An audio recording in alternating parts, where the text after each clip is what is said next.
Percy Julian. Finding a remedy for arthritis that's famous fortune for Dr. Percy Julian, a noted chemical scientist. Percy Julian.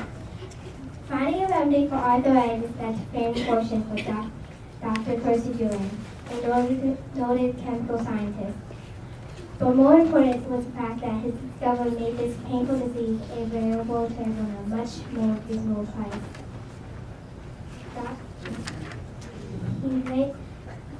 Dr. Julian developed a way of making this medicine from the inexpensive American soybean instead of from the costly ingredients found in certain parts of animals and produced in Europe. He was president of two companies that he formed to make this medicine.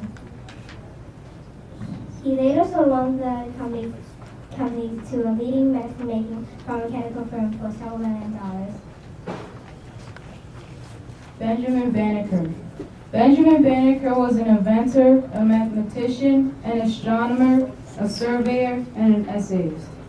As an inventor, he built a wooden clock which kept accurate time until he died in 1802 at the age of 75.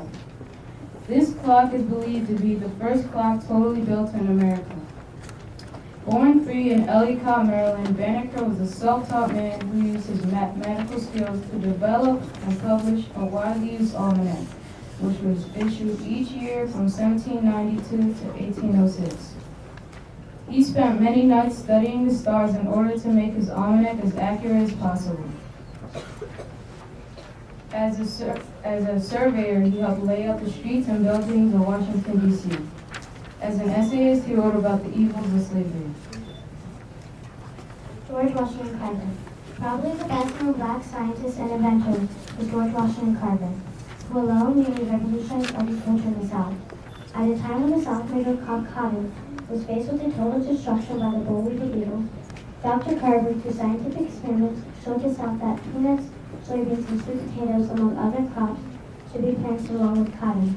Thus, if one crop failed, there would be others from which farmers could make money.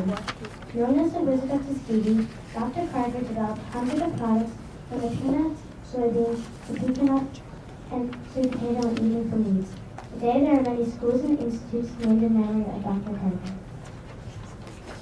Daniel H. Williams. Daniel H. Williams, founder of a hospital that still exists in Chicago.